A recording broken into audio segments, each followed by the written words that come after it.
songbooks and let's start with song number 15. Song number 15, Whosoever Meaneth Me.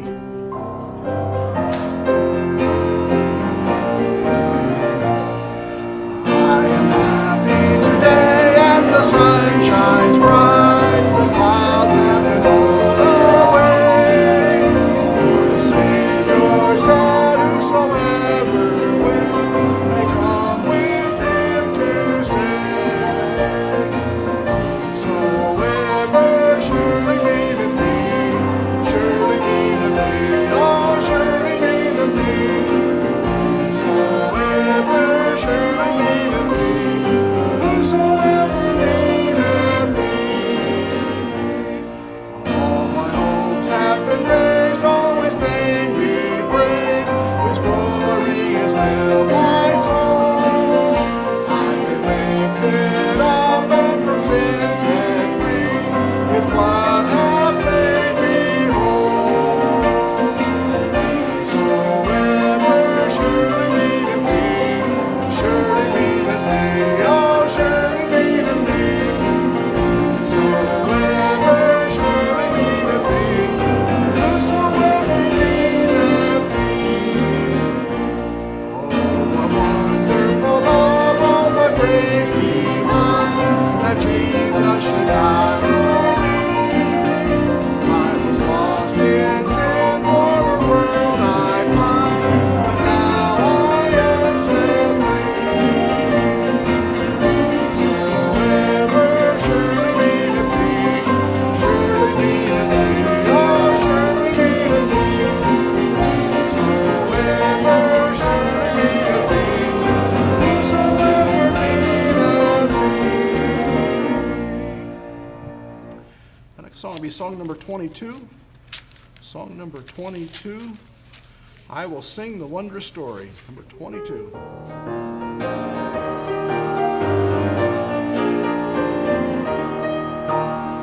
I will sing the wondrous story of the Christ who died for me. How he left his home in glory for the cross on Calvary. Yes, I'll sing the wondrous story of the Christ who died for me. Sing it with the saints in glory, carried by the crystal sea. I was lost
you are in a Sunday school class that does not meet in this room, could we have you down here in front?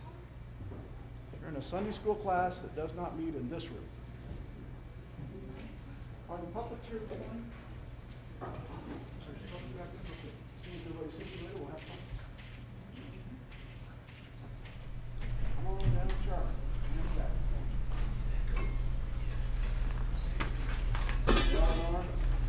You're in a class that doesn't meet in here, I know. Somehow I know.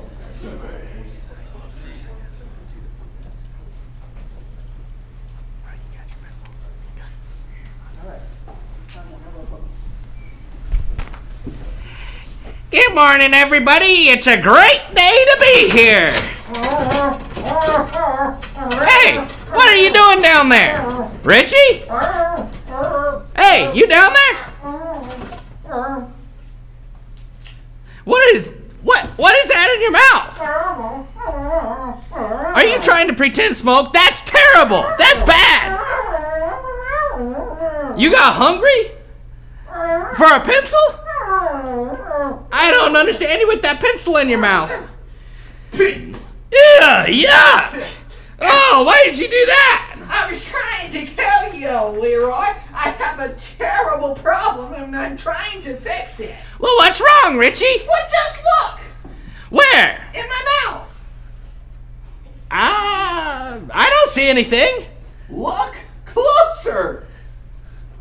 I don't see anything except that cavity in your back tooth there. No. It's not cavities. Look closer. Open wider.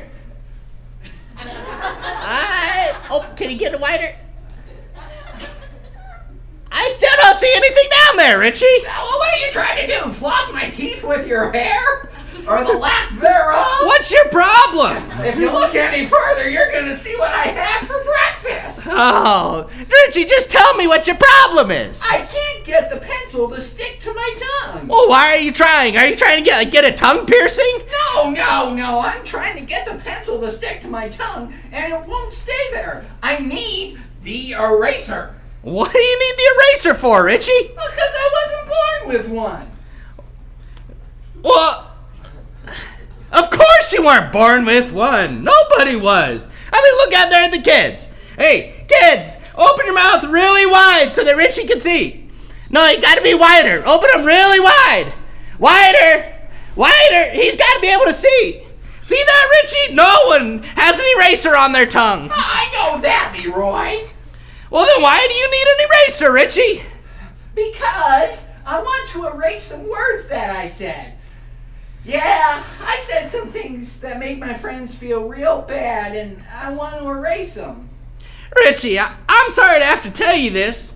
Once you say something, you can't erase it. Oh, it's not like writing something on a piece of paper and then you can take an eraser and erase it away. The words you speak are written into people's hearts, and you can't take an eraser and rub those words off of their hearts. Huh. You mean that it's like trying to erase something written in ink? Man, ink is pretty hard to erase. Ha! Maybe I can get an ink eraser. No, Richie, an ink eraser isn't gonna work. Oh. Well, then maybe I can get a heart eraser. Where can I get one of those? No, Richie, there's no such thing as a heart eraser. The only way you can keep your words from hurting someone is to not say those hurtful things. The Bible says in Matthew chapter 12, verse 36 and 37, "But I say to you that every idle word that men shall speak, they shall give an account thereof on the day of judgment. For by the words thou shalt be justified, and by thy words thou shalt be condemned." It also says in Proverbs, the 13th chapter, verse 3, "He that keepeth his mouth keepeth his life, but he that openeth wide his lips shall have destruction." And also Proverbs 21:23, it says kind of the same thing. "Whoever keeps his mouth and his tongue keeps his soul from trouble." Richie, be careful with the things that you say, because you can never erase them. So, what should I do?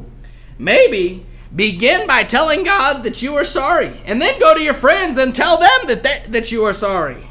Well, okay. I'll go and do that right now. Goodbye!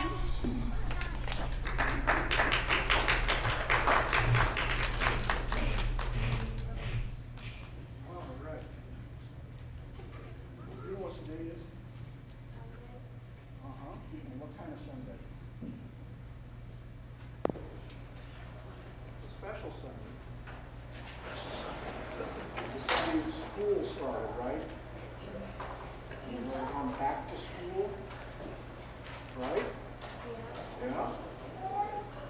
So how about promotion Sunday? I think there's some people up for promotion. Brother Jerry, you want to take over and tell the kids about the new classes?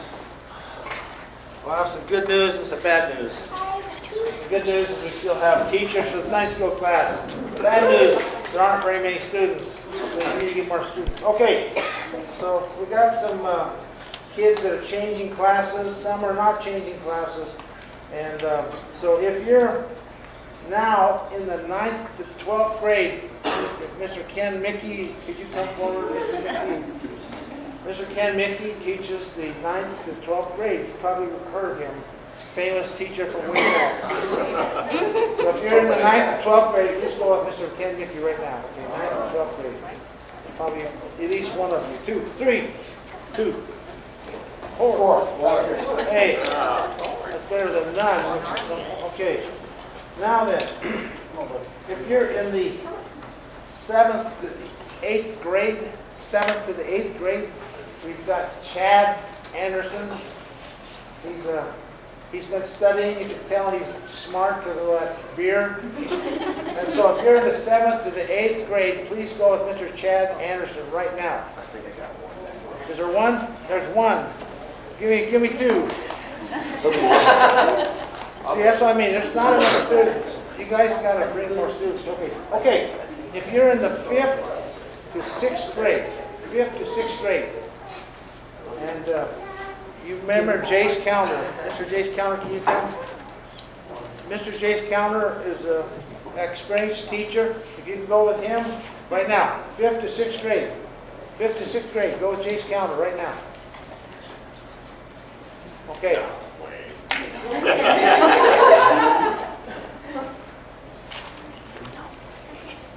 Okay, if you're in the 2nd to the 4th grade, 2nd to the 4th grade, Danielle Henderson. I chose him. I'm getting old. Okay, Danielle, if you're in the 2nd to the 4th grade, go with her right now. 2nd to the 4th grade. Okay, we got at least 3 there. Man, these are terrible numbers, aren't they? Okay, if you're in the kindergarten to 1st grade, Talitha, can you come here? Or if you're in the kindergarten to the 1st grade, you go with Miss Talitha here. Okay, if you're from 2 years old to 4 years old, you go with Sarah Anderson, wherever she's at. She's back there in the back. 2 to 4 years old, go with Sarah Anderson.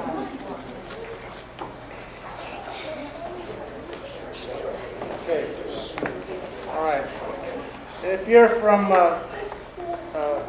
12th grade on up, you stay in here. Okay.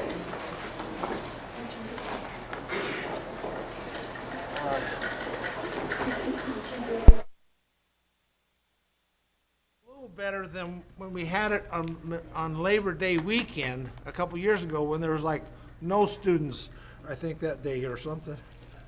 Anyway, okay, so before we start here on 1 Samuel 18, let's have a word of prayer, okay?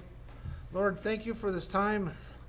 Please allow us to see that you are in charge of things, and that you are able to bring about an anointed one for us today through Christ. I just pray that we'll see that through this lesson. In Jesus' name, amen. Okay, last week there was the family camp, and so in lieu of this class, we showed this film called Mount St. Helens in the class here. And there was someone mentioned to me, they said, I don't understand why you showed that film. It's not the Bible. What's that? It's supposed to be a Bible class. And so I just wanted to explain the Mount St. Helens disaster, when the mountain blew up, it formed within a couple days multiple layers of debris. It dammed up the Toutle River. When the Toutle River finally got high enough to break free, it broke free and it formed a miniature Grand Canyon. In a few minutes, it cut through solid rock. And then the Spirit Lake was full of logs. As the logs were floating there, they gradually began to, the root area gradually became a little heavier, and they started floating straight up. Then they went down, and they started standing on the bottom of the what do you call it, the Spirit Lake. And the bark from those trees rubbed off, and there was a layer of bark down there. Okay, so what's that got to do with the Bible? Well, when the flood occurred, which people think did not happen, it formed multiple layers of things. It formed a dam over somewhere in Utah area, and when that dam broke, it washed out the Grand Canyon. There's no debris from the Grand Canyon because it washed clear out to the Pacific Ocean. And the coal fields of the world are primarily made up of layers and layers and layers of bark from these floating mats of trees that were floating all over the world after the flood. And so Mount St. Helens is a micro example of how the flood took place, and allowed the scientists to examine this. And the petrified trees that are in Montana that are in layers, they said these are different forests, but they don't have root systems. It's because as they came down, the layers build up, and then there'd be another one a little higher. And so it perfectly matched, showed how those occurred from the flood also. So this film is very good at giving you evidence of why the flood did take place, and showing that the evidence of the world matches up with what a catastrophe such as this. Anyway, it's in the Creation Station Library in the first room, plus a bunch of other stuff. If you're ever interested in checking it out, it can be checked out. Okay, so let's go back here to 1 Samuel chapter 18. And this is sort of the, remember last week, or 2 weeks ago, David slew Goliath. And the Spirit of the Lord had left King Saul, the logical opponent of Goliath, and it said the Spirit rushed upon David. So David has the Spirit of God, and Saul now no longer has the Spirit of God because he disobeyed God 2 or 3 times. He didn't want to follow God's word. So, and we saw that when Saul, there's a couple instances where Jonathan went and fought the Philistines, but Saul took credit for it, King Saul. And then Saul went down and destroyed the Amalekites. On the way back, he builds this great big memorial, or this great big honor thing to honor his great war effort. And so Saul, as we've come to find out, was a very insecure man who needed the people to give him honor, and he felt challenged with other people that were successful around him, and he was jealous of them. So we'll start here in chapter 18, verse 1, first 16 verses. Remember, we're talking about jealousy in this lesson, and the rise of David and the downfall of Saul. Now it came about in verse 1, when he had finished speaking to Saul, that Jonathan committed himself to David. Remember, David is in there talking to Saul and his son Jonathan after he killed Goliath. And Jonathan really, really loved David. He committed himself to David, and Jonathan loved him as himself. And Saul took him that day and did not let him return to his father's house. So David didn't go back and start watching sheep anymore. Then Jonathan made a covenant with David because he loved him as himself. And Jonathan stripped himself of the robe that was on him.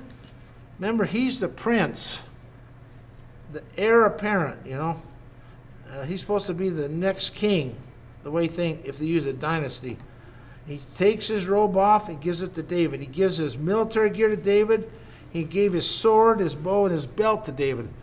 Remember, they only had a few swords because the Philistines had control of the iron operations. And David went into battle wherever Saul sent him, and he always achieved success. So Saul put him in charge of the men of war, and it was pleasing in the sight of all the people and in the sight of Saul's servants. Everybody loved David. Now it happened in verse 6, as they were coming, when David returned from the killing of the Philistines, that the women came out. They had like a ticker tape parade for all the returning soldiers. And the women came out and they were singing and dancing in their tambourines to meet King Saul with tambourines and with joy and with many other musical instruments. And the women sang as they played and said, Saul has slain his thousands and David his 10,000s. It's a great military victory, see? And then Saul became very angry, for this lyric displeased him.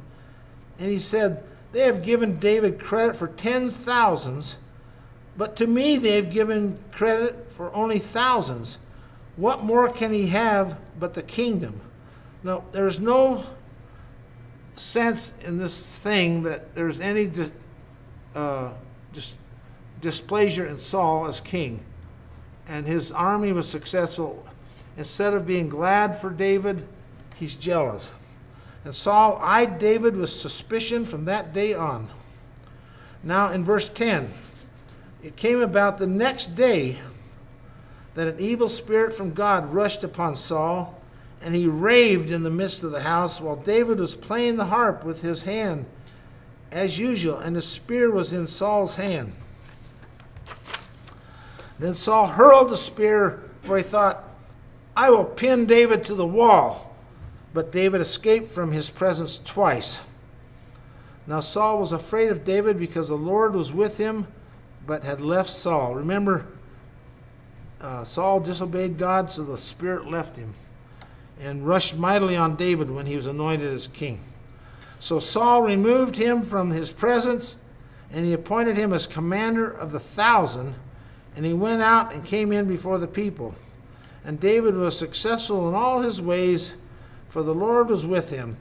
And when Saul saw that he was very successful, he was afraid of him. But all Israel and Judah loved David, for he would go out to battle and return before them. So David, he's defeated Goliath. He's led to victory for the Philistines. And we see Jonathan, the son of David. He's building a relationship with David. And he's so connected, he loves him like himself. Now, many people in the homosexual community have tried to use this to say that they had a homosexual relationship. There's nothing inferred in this, all the verses on this issue that infer any kind of a homosexual relationship. A homosexual relationship, use the word in Hebrew that comes out to know someone, like in Sodom and Gomorrah. To know, they wanted to know him. This relationship is a one of respect and honor for each other, and just wonderful friends everybody's had a friend like this over the years, that someone they just bonded with like a brother, and that's what it was. There's nothing even remotely indicating any type of homosexual relationship. But we also see that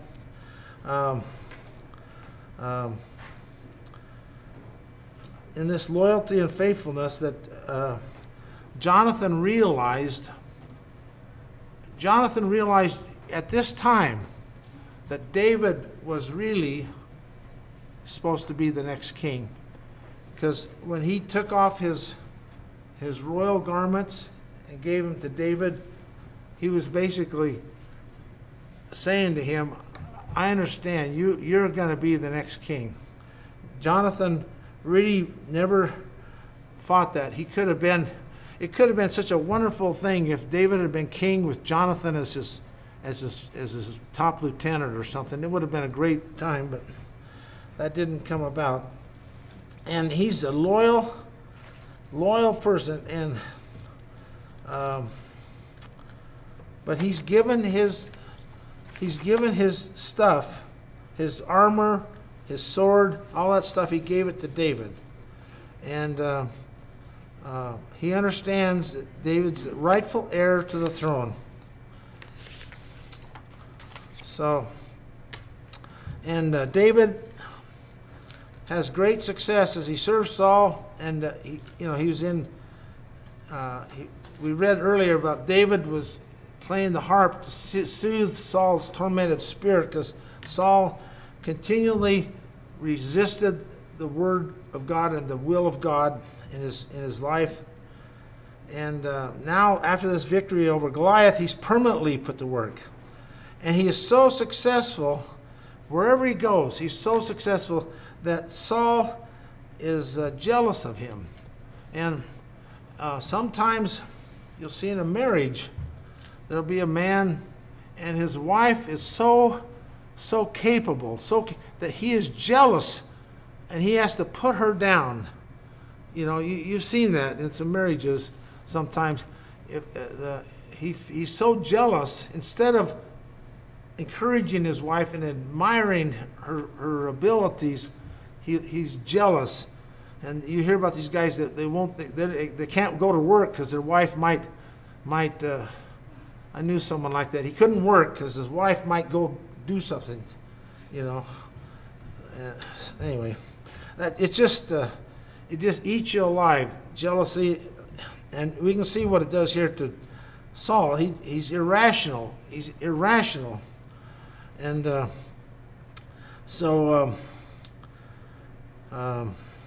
and these people are singing about David is 10,000. Can you put up the next picture? There we go. There's David on the right there. I guess right here. This is supposed to be David. Still a young man.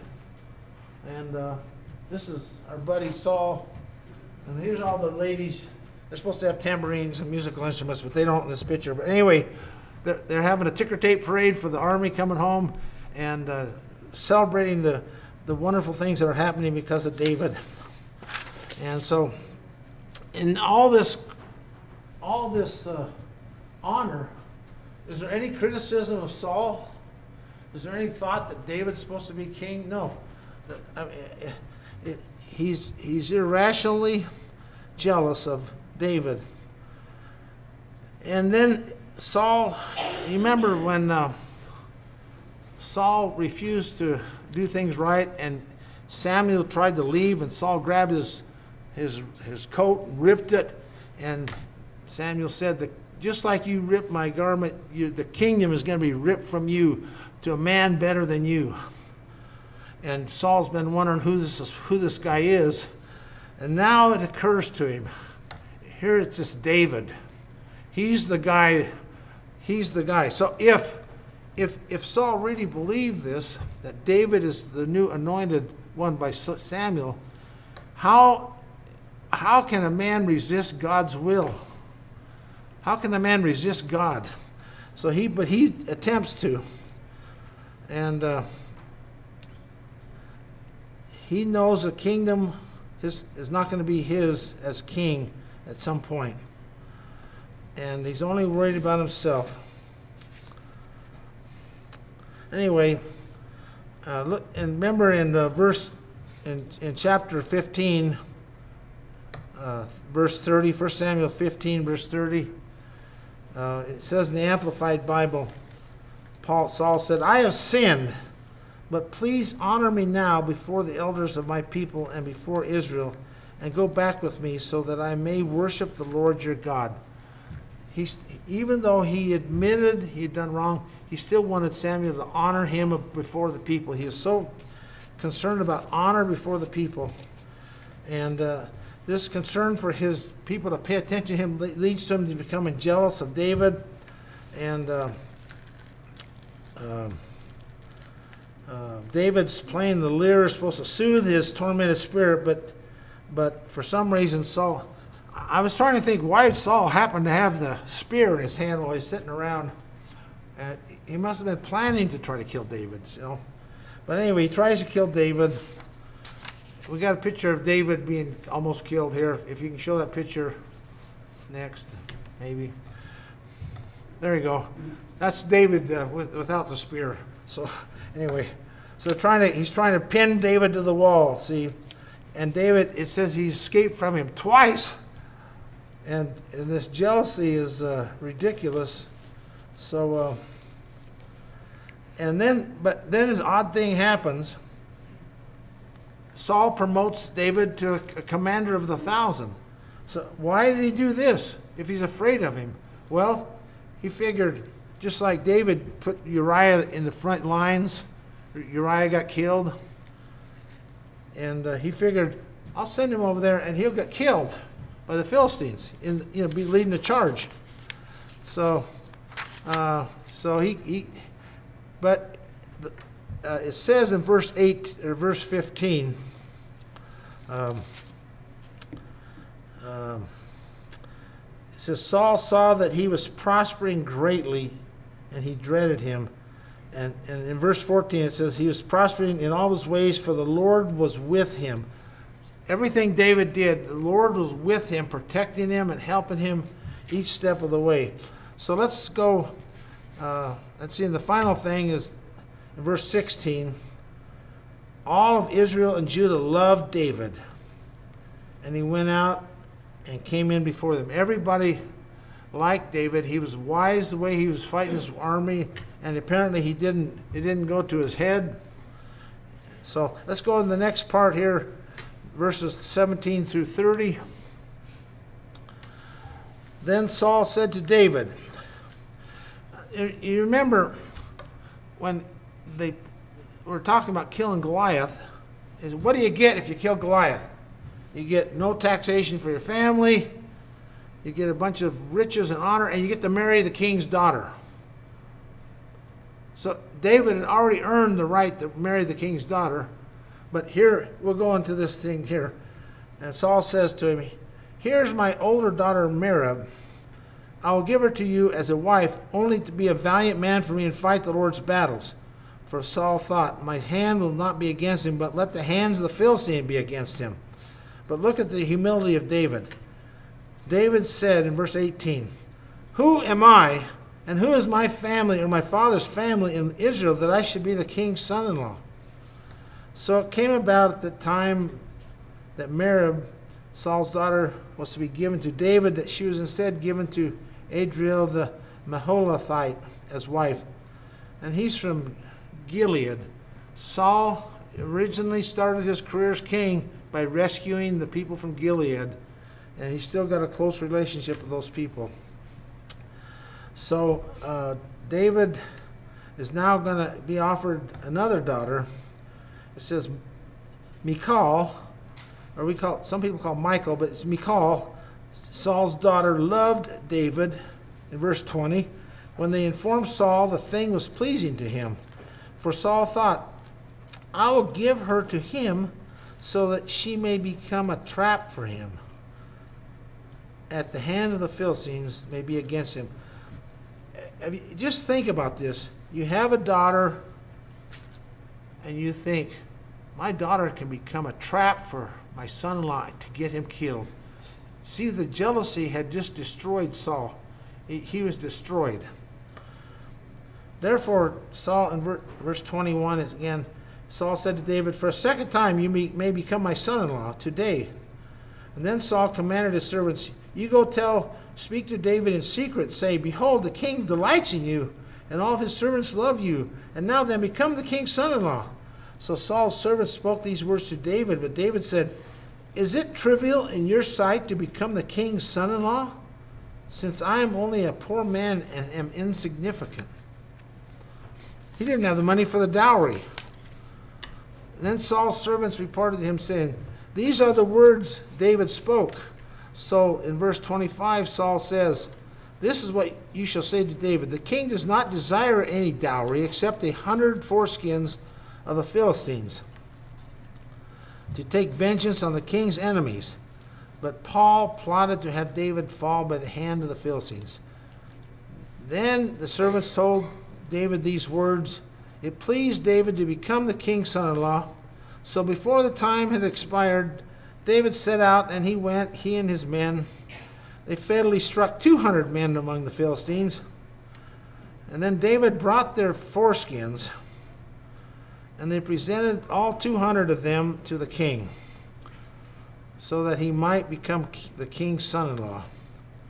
And Saul gave him his daughter Michal as wife. And then Saul saw and realized that the Lord was with David, and that Michal, Saul's daughter, loved him.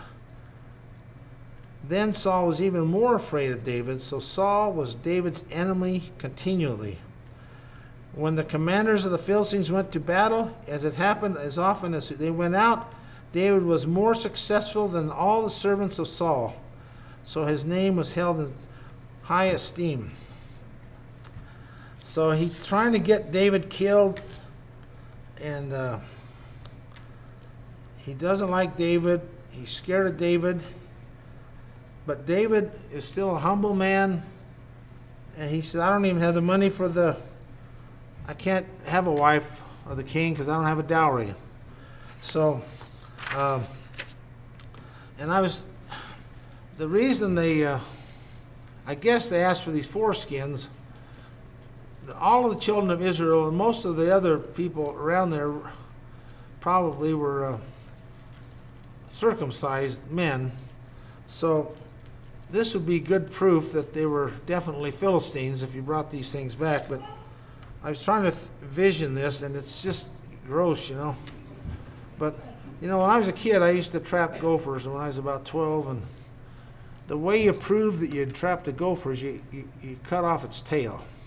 So I had this can full with holes in it, and it was a pretty ripe. I'm just imagining that here with you had to take these tails up to the water company, and they'd pay you 25 cents a gopher for catching the gopher. Anyway, that's what came to mind when I was thinking of this. But it's kind of a gross thing, but it would definitely prove that they were Philistine, because all the other people that they could have killed without telling would be Jewish people or some other people. So, but anyway, the trap didn't work, and David was not killed. And instead, he brings back 200 Philistines foreskins, and now Saul's even more afraid of David, and he gives his daughter Michal to David for marriage. And it seems like if you read the whole story of this marriage, it just seems like David really didn't love her. I think she loved him, but I don't think he loved her, because later it seemed like she realized this and turned against him. Just my theory. I mean, it doesn't say that anywhere, but it doesn't ever say David loved her. He just married her because she's the king's daughter. And anyway, but in verse 29 is a pretty interesting verse. Saul was even more afraid of David, and thus Saul was David's enemy continually. And in verse 28 it says, Saul knew that the Lord was with David, and his daughter loved him. If you knew the Lord was with someone, would you oppose that person? I mean, just think about it logically. If the Lord is with someone, how can you succeed in opposing them? But Saul, due to his jealousy, still thought he could do it. Anyway, the Philistines keep attacking. David keeps getting more and more popular. So we go over to chapter 19, and it's not working out to send David to the Philistines because the Philistines are not fighting hard enough to kill David. So Saul decides just to have a hitman, an assassin, kill David. So let's read here in chapter 19. Let's just read this chapter. Now Saul told his son Jonathan and all the servants to put David to death. But Jonathan, Saul's son, greatly delighted in David. Or another version, the Berkeley version says, he highly prized David. Jonathan greatly delighted in David. He highly prized David. So Jonathan informed David, saying, my father Saul is seeking to put you to death. Now then, please be on your guard in the morning, stay in a hiding place and conceal yourself. And as for me, I will go out and stand beside my father. This is verse 3 of chapter 19. I'll stand beside my father in the field where you are hiding. I will speak to my father about you. And whatever I find out, I will tell you.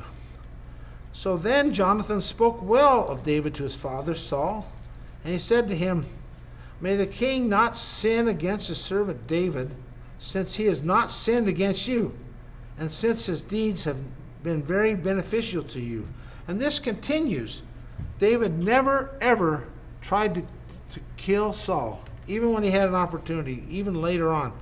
He's been being harassed for 10 years. He never tries to kill Saul. Anyway, verse 5.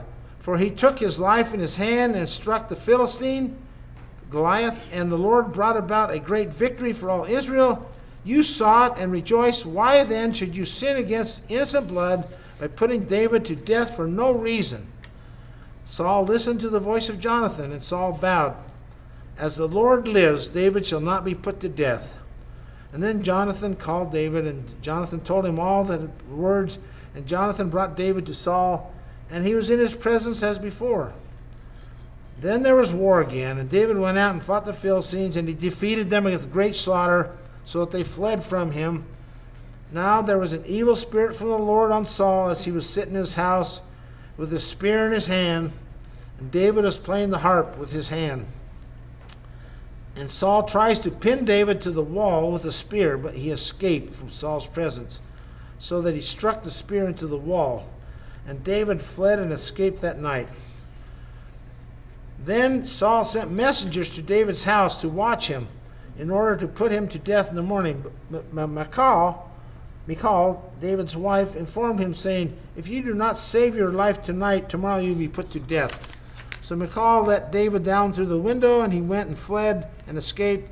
And Michal took the household idol and laid it in the bed, and put a quilt of goat's hair at its head, and a covering covered it with clothing.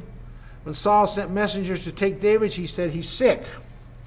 Then Saul sent messengers to see David, saying, bring him up to me on his bed, so that I may put him to death. When the messengers entered, and behold, the household idol was on the bed, with a quilt of goat's hair at its head. So Saul said to Michal, why are you betraying me like this? Let my enemy go, so that he has escaped. And Michal said to Saul, he said to me, let me go. Why should I put you to death? So David fled and escaped, and came to Samuel at Ramah, and he informed him of everything that Saul had done to him. And he and Samuel went and stayed in Naioth. But it was reported to Saul, saying, behold, David is in Naioth in Ramah. Then Saul sent messengers to take David. But when they saw the company of the prophets prophesying, with Samuel standing and presiding over them, the Spirit of God came upon the messengers of Saul, and they also prophesied. When Saul was informed of this, he sent other messengers. They also prophesied. So Saul sent other messengers a third time, and they prophesied. So then he went to Ramah himself, and came up as far as the large well that is in Seku. And he said, where is Samuel and David? And someone said, behold, they are at Naioth in Ramah. So he proceeded there to Naioth in Ramah, but the Spirit of God came upon him also, so that he went along prophesying continually until he came to Naioth in Ramah. He also stripped off his clothes And he too prophesied before Samuel and lay down naked all day and all night. Therefore they say, is Saul also among the prophets? So we see here that Saul's even more jealous, and he's going to hire a hitman. And we see very interestingly that two of Saul's children protect David. First, Jonathan rescues him and talks Saul into letting him live. And then this reprieve doesn't last long because David's too successful and Saul's jealous. Then his wife becomes aware of this plan, and she helps him escape. I had a picture of this potential cover-up on the bed. I don't know if they're still in there. There they are. And I thought, this is very odd that they have an idol in David's house. And so I tried to figure out what the deal is with this idol, and there's a lot of confusion about whether it was this big and whether it was two idols, there's some information about comparing her to Rachel, who stole the household idols from her father, and because they thought these were fertility idols, and both of them were barren, didn't have children, but really they don't know why this is in here, except that maybe they were still not fully consecrated to God and got rid of all their idols, or maybe it was in her part of the house and David didn't know about it, or I don't know. But anyway, it's an unusual thing here to see this idol. But anyway, she protects him by pretending he's in the bed. And he goes down to see Samuel. And so you think about this. David is a man who killed Goliath, right? He was extremely successful fighting the Philistines. When King Saul tries to kill him, a lot of people, if someone tried to kill you 3 times, it might be that you would fight back, wouldn't you, maybe? But he doesn't do this. He ducks, and he does right things. He goes to Samuel, and he devotes himself to the Lord. And we do get some good things out of this time of David's life. During this time, he wrote the Psalms 18, 34, 52, 54, 57, 59, 63, 124, 138, and 142. So we wouldn't have those Psalms if David hadn't had this time of stress in his life. I just want to read, if you can turn to Psalm 59, the first few verses of Psalm 59. Verse 1, it says, Psalm 59, for the director of music to the tune of Do Not Destroy. I guess a popular tune in those days was Do Not Destroy. Of David, of Micham, when Saul had sent men to watch David's house in order to kill him.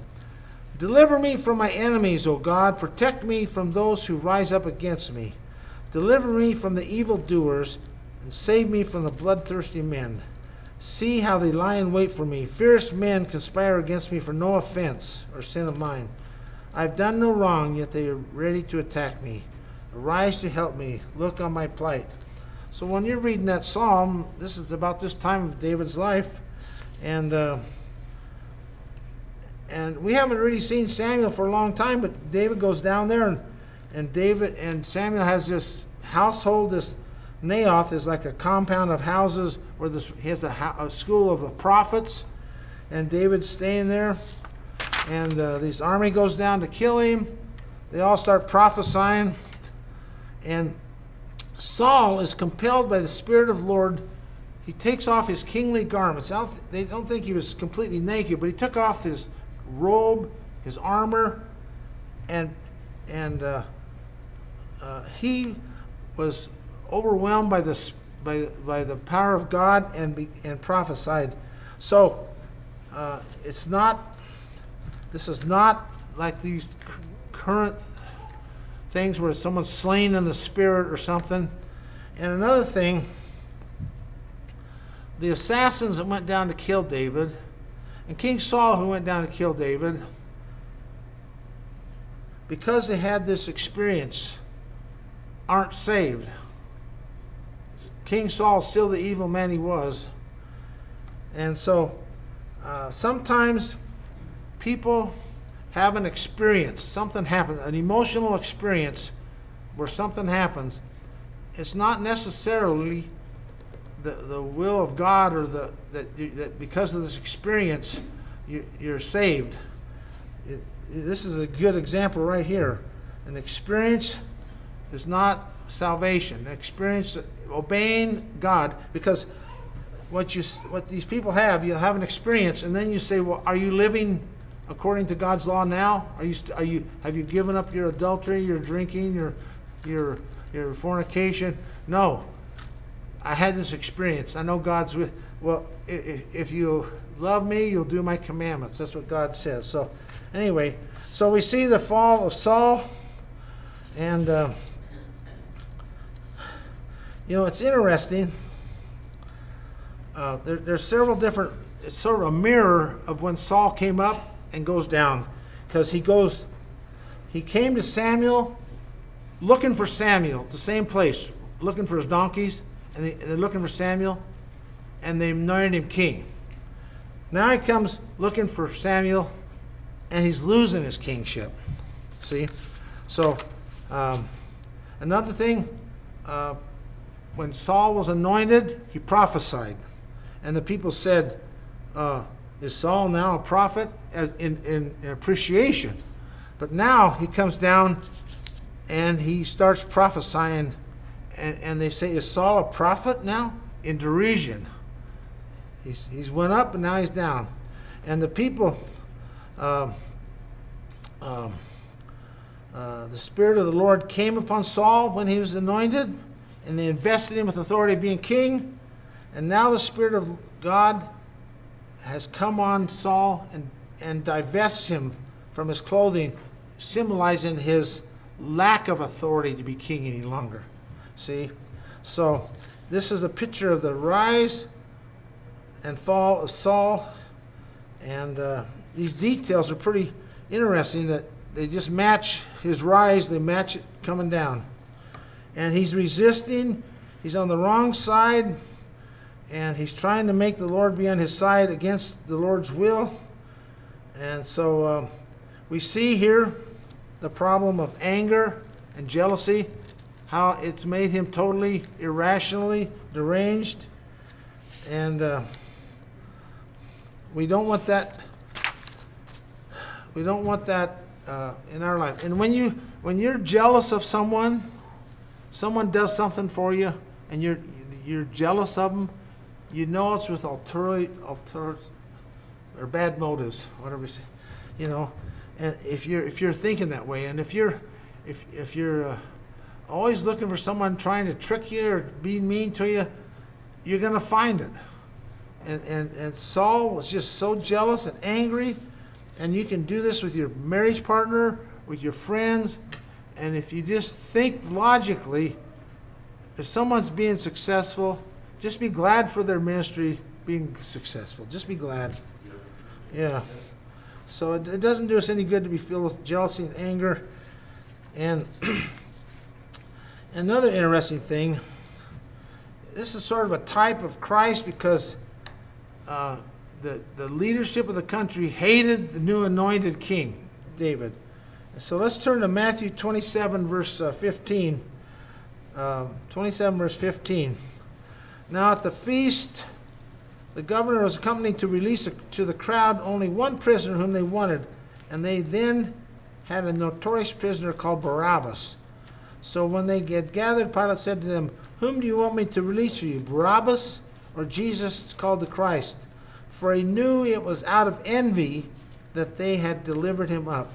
He knew it was out of envy. They were jealous of Jesus.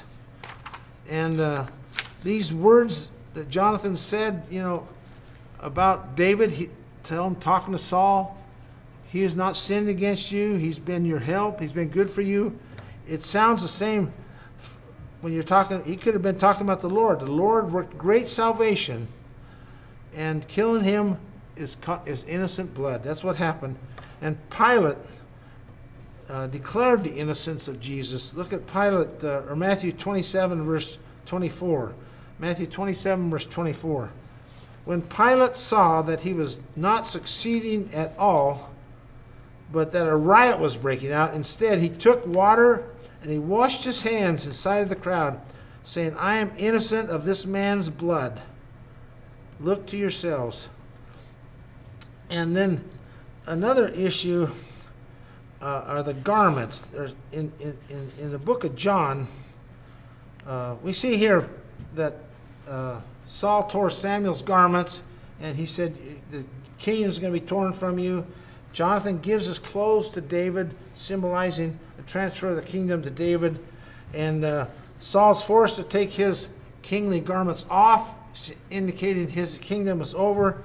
And if you think about when Jesus was there before he was going to be crucified in John chapter 13, Jesus says,